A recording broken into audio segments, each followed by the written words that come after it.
Bonjour et bienvenue à tous sur notre chaîne Astronature 49 pour ces nouveaux éphémérides du mois de décembre 2022.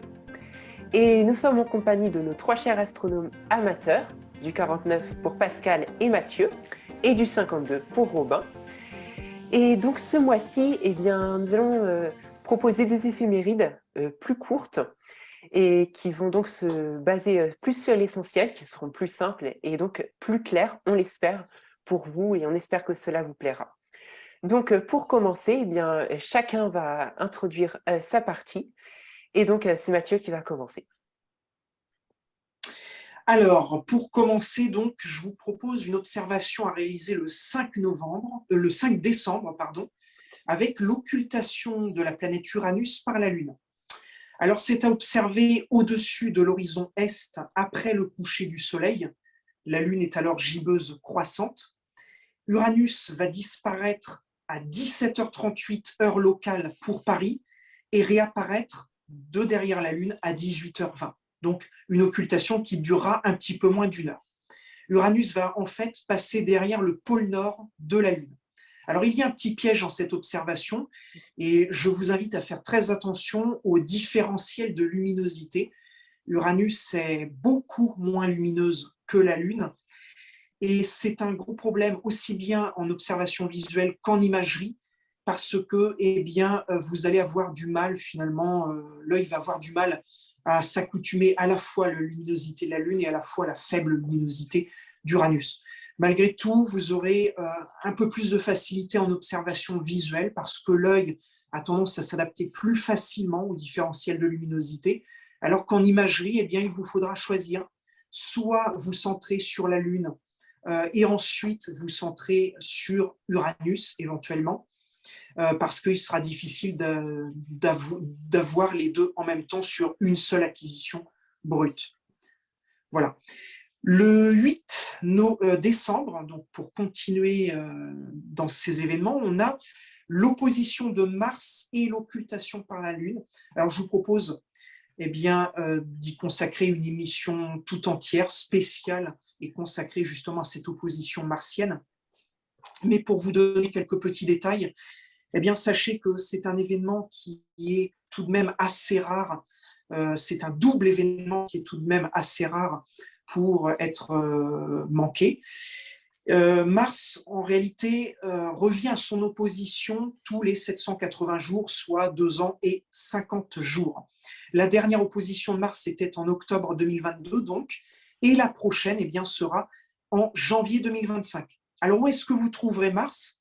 Elle sera dans la constellation du Taureau, à gauche d'une autre étoile rouge, qui est la supergéante Aldébaran. Alors, même si le parfait alignement Soleil-Terre-Mars se produit le 8, avec l'opposition donc, Mars s'approche en réalité au plus près de la Terre le 1er décembre. Donc, c'est un troisième événement qui vient se greffer finalement à ce double événement du 8. Donc, c'est un événement, l'opposition martienne est un événement observé finalement tout au long du mois de décembre et potentiellement même dès ce mois de novembre si vous en avez la possibilité. Je vais juste m'attarder très rapidement sur l'occultation de Mars, donc, qui se déroulera le 8, donc au moment de l'opposition de la planète rouge, au petit matin. La pleine lune va occulter la planète rouge. C'est à observer donc dès 6 heures, assez bas sur l'horizon ouest. 1 heure plus tard, Mars réapparaît de l'autre côté de la Lune. Alors là, c'est une occultation qui sera beaucoup plus évidente que la précédente que je viens de citer avec Uranus. Mars étant nettement plus brillante dans le ciel. Le contraste sera donc un petit peu moins important entre la Lune et Mars, aussi bien en imagerie qu'en observation visuelle. Vous pourrez profiter pleinement de cette observation qui se déroulera de surcroît en pleine nuit. Donc, les contrastes seront très intéressants sur les deux astres. Voilà, je vous laisse la parole aux autres. Très bien. Alors, moi, je vais vous proposer, à vos agendas, le 14 décembre, alors plus exactement dans la nuit du 13 au 14 décembre, en fait, un petit feu d'artifice, puisqu'il s'agit effectivement d'une pluie d'étoiles filantes et certainement une des plus importantes de l'année. Donc, quel beau spectacle pour terminer l'année. Il s'agit en fait de la pluie des Géminides. Alors, comme son nom l'indique, eh bien, elle va se trouver dans la constellation des Gémeaux.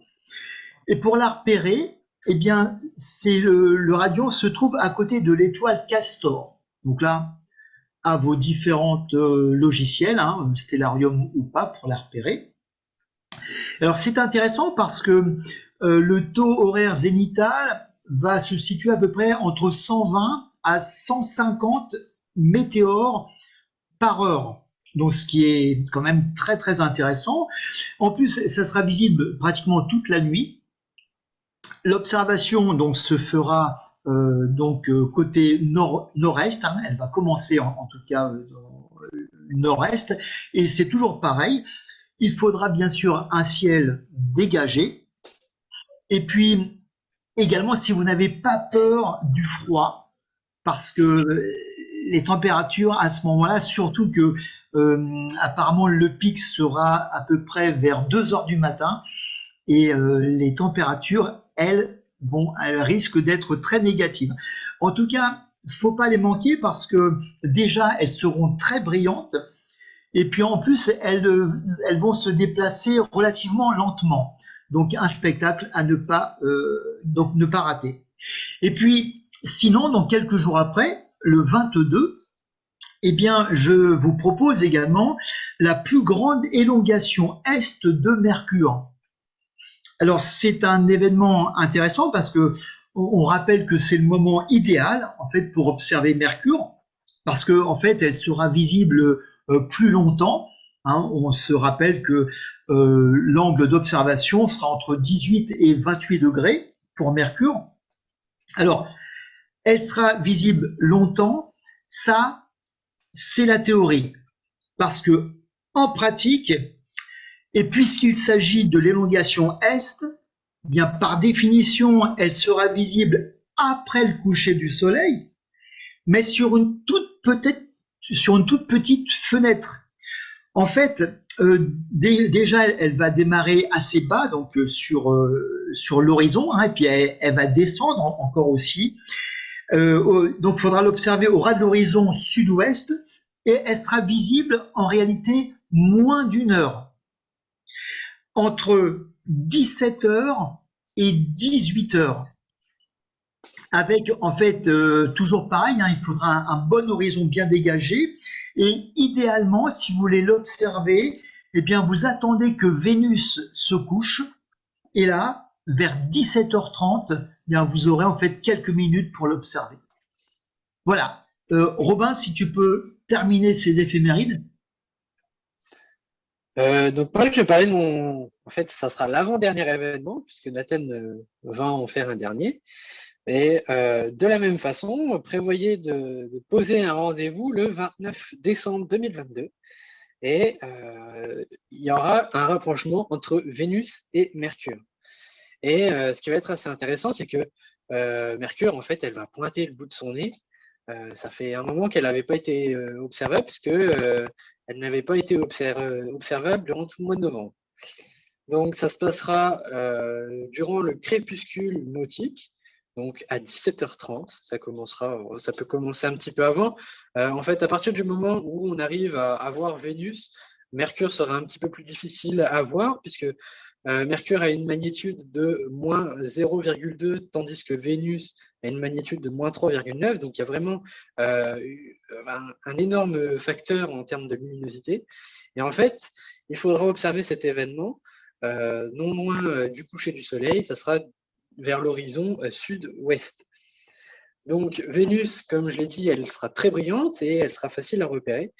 Par contre, Mercure, ça sera un petit peu plus compliqué. Il faudra s'armer, alors soit de très bons yeux, mais il sera préférable de s'armer plutôt de paires de jumelles ou d'instruments, tout en restant particulièrement vigilant parce que le soleil n'est pas loin. Donc voilà, et le mieux c'est de s'y prendre vers les 17h30, voire complètement lorsque le soleil est complètement couché, justement, histoire de ne pas prendre de risques. Donc extrême vigilance avec l'observation de Mercure. Maintenant, je vais laisser la parole à Nathan qui va nous parler du solstice d'hiver. Voilà, c'est ça, merci Robin. C'est le solstice d'hiver donc, qui aura lieu le 21 décembre et donc ce sera à partir de 21h48. Donc voilà tous les événements de ce mois de décembre que nous avons pu vous détailler. Et donc comme l'a dit Mathieu, eh bien, on consacrera prochainement une émission sur l'opposition de Mars pour vous expliquer un peu plus en détail. En tout cas, on vous remercie de votre écoute, de nous avoir suivis. Donc n'hésitez pas à partager vos commentaires pour nous dire ce que vous en avez pensé de ce nouveau format. Et n'hésitez pas à liker et à partager autour de vous. En tout cas, on vous souhaite un bon ciel à tous et à toutes.